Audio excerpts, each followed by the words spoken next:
পচা। এখন এই জায়গাটা ক্লিয়ার হয়ে গেছে। আজকে সকালবেলা একটা ডাল ছিল, ওইটা কেটে ফেলেছি। রুটি ভাজতেছি সকালের নাস্তার জন্য। আর এই পাশে হচ্ছে ভাজি। এখানে পেঁপে, জালি কুমড়া, আলু আর গাজর আছে, ভাজি করছি। আর এদিকে কমলার মা ঢ্যাঁড়সগুলো ভালোভাবে ধুয়ে ঢ্যাঁড়স কাটছে, তারপরে সালাদ কাটবে। এখানে মুরগি আছে, মুরগি কাটবে। আর হচ্ছে পেঁয়াজ লাগবে, আজকে পেঁয়াজ কাটবে, আলু কাটবে আর কি। তো কমলার মায়ের কাজ শুরু করে দিয়ে এলো। রুটি কয়েকটা ভাজলাম, আর একটা ভাজলেই হবে। ভাজতেছি। তো বাদাম ছিলছিলাম, যার কারণে সারা ঘরে শুধু বাদামের খোসা।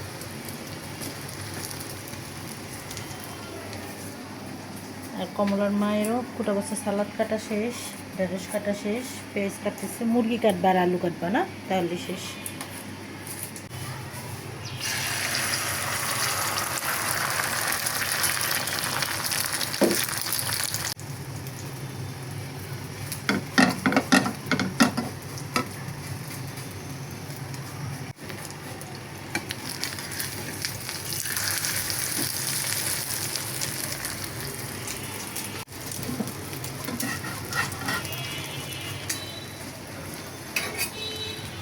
নিচ্ছো তিনটা, ওখানে কয়টা? দুইটা মনে হয় কাটছো।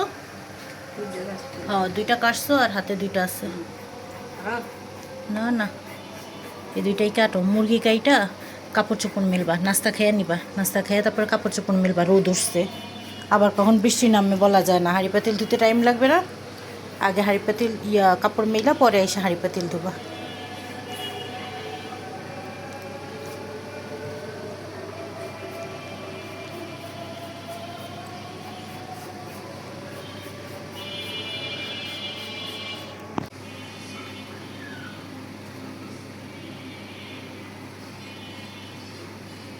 আচ্ছা, তার মুরগি তুমি বাঁচতে পারবা না না? আচ্ছা, আমি বাস মনে, তোমার যে কাজ, হাঁড়ি পাতিল যে পরিমাণে জমছে, আজকে বেশি জমছে।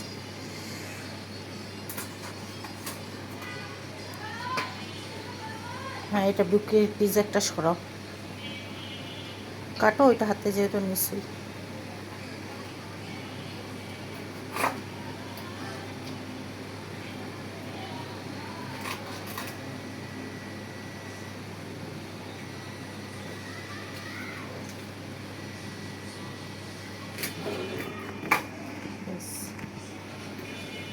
কই বড়, আমি তো এই সব সমানই। হ্যাঁ, ওই পিসটাই থাকুক, আর ওইটারে কাইটা 2 পিস করো। ঢ্যাঁড়সগুলো প্রায় হয়ে গিয়েছে। অনেক দিন পর ঢ্যাঁড়স রান্না করলাম, তো লাস্টবারের মতো একবার ছড়াই দিই পাতিলে। এভাবে ছড়াই দিলে ঢ্যাঁড়সের আর পিছলা পিছলা যে ভাবটা, ওইটা থাকে না আর কি। ঢ্যাঁড়স রান্না করে ফেলেছি, এখন এই চুলাটা খালি হয়ে যাবে। এখানে ভাত বসিয়ে দিব, আর এইখানে ডাল হয়ে গিয়েছে। ডাল অল্প পানিটাকে সেদ্ধ করে পরিমাণ মতো পানি দিয়েছে। এখন ফোড়ন দেব। রসুন বের করেছি, মাংস ধুইতে হবে, তো মাংসটা পরে ধুইতেছি। তার আগে ভাত বসাই দেবো, যেহেতু চুলা একটা খালি হয়েছে। চাল আমি আগে ভিজিয়ে রেখেছিলাম।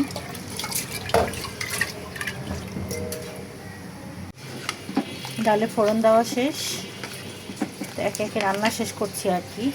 এখানে ভাতে বলক আসছে, ঢেঁড়স তো ভাজি করেছি। এখন আমি মুরগির মাংসগুলো ধুয়ে নিচ্ছি। বেছে নিতে অনেক টাইম লাগছে। মুরগির মাংসগুলো বেছে নিলাম, 2 ভাগ করে নিয়েছি, যেহেতু 3টা মুরগি। অর্ধেকটা আজকের জন্য, আর অর্ধেকটা আরেকদিন খাওয়া যাবে। তো 2 ভাগ করে 1 ভাগ রেখে দিলাম, আর 1 ভাগ ভালোভাবে ধুয়ে নিচ্ছি। ইচ্ছা ছিল পুরোটাই ধোয়ার, যেহেতু অনেক দেরি হয়ে গিয়েছে। এতগুলো মাংস বাছতে গেলে আসলে অনেক টাইম লেগে যাবে, সব আর বাছলাম না।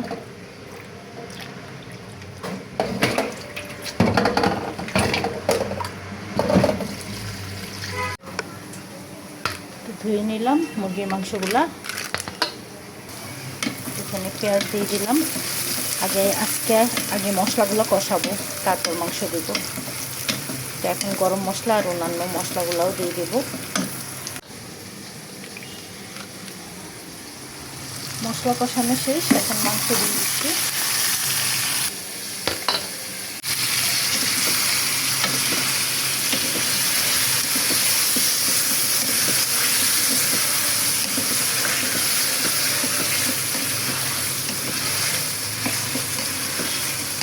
আস্ত রসুন দিলাম, কারণ যথারীতি আমার রসুন বাটা নাই, সমস্যা নেই, রসুন গলে যাবে।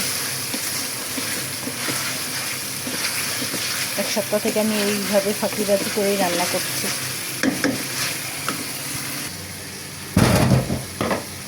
আলুগুলো ধুয়ে নিচ্ছি।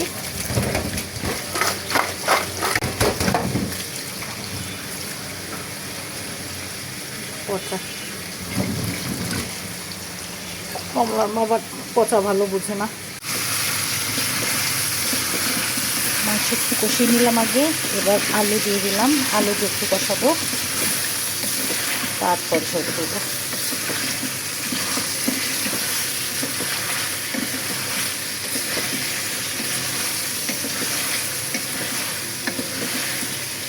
গ্যাসটা একটু কম করে ঢেকে রাখবো। এই যে মাংসগুলো আলু দিয়ে আরও কিছুক্ষণ কষালাম, এখন ঢেকে আরও কিছুক্ষণ কষাবো। তো চুলার আঁচটা কম করে ঢেকে দিলাম। আর ভাত তো এখনও হচ্ছে। তো চুলায় তো রান্না হচ্ছে, এই ফাঁকে আমি একটু এইগুলা সিঙ্ক পরিষ্কার করে নিচ্ছি। কালকে রাতের বেলায় ছাদে গেছি, আপনাদের ভাই আর আমি গিয়ে কলমি শাকের ডাটাগুলা দিয়ে আসলাম। সারাদিন যেহেতু বৃষ্টি ছিল, দেওয়ার টাইম পাইনি, সুযোগ পাইনি। তো রাতে 10টার সময় গেছি, তখন একটু বৃষ্টি কমছিল।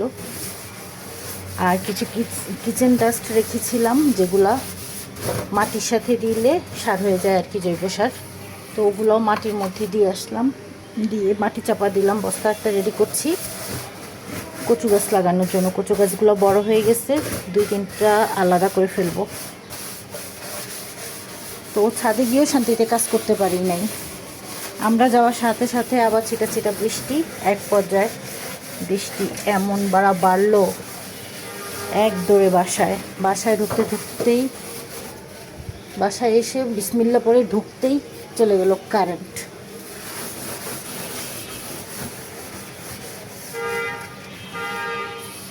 আর কাজ এলোমেলো, কোনো কাজ টাইম মতো সিস্টেম মতো করা যায় না আর কি।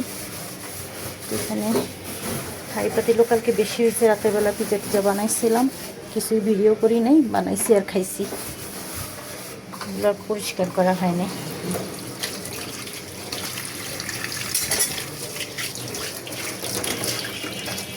আজকে কমলার মায়ের একটা আবদার পূরণ করলাম। হাই পাতিল বেশি ছিল, এই জন্য বলতেছে ঘর মুছবে না।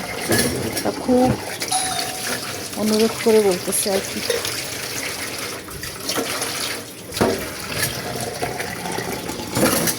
পরে বললাম থাক, দরকার নাই, হাই পাতিল যেহেতু বেশি, ঘর মোছার দরকার নেই। নাস্তা দিলাম, তাও খায় নাই, সব নিয়ে গেছে।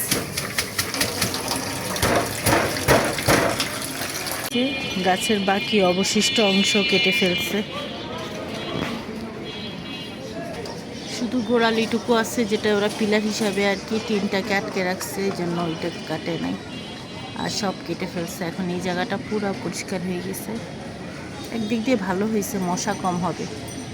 একটু মায়া লাগতেছে, কিন্তু ভালো হয়েছে আসলে। কারণ কয়দিন আগে গাছের ডাল পড়ে আমাদের কারেন্টের তার ছিঁড়ে গেছে, পাশের বিল্ডিংয়ের সহ। তারপরেই মনে হয় ওরা এই সিদ্ধান্ত নিচ্ছে যে গাছটা কেটেই ফেলবে। আরও নিশ্চয়ই ডালপালা ভেঙে পড়ছে, সেটা তো আর আমরা জানি না। যারা এই বাড়ির 3 সেট বাড়িটাতে আছে তারা হয়তো ভুক্তভোগী হয়েছে।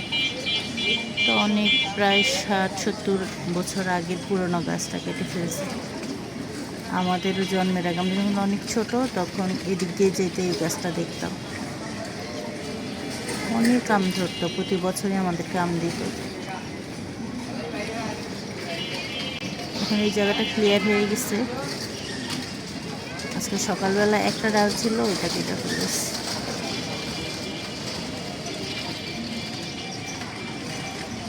এখন এই সাইডটাও দেখা যায়, আগেও দেখা যেত, এখন একটু ভালোভাবে দেখা যায়।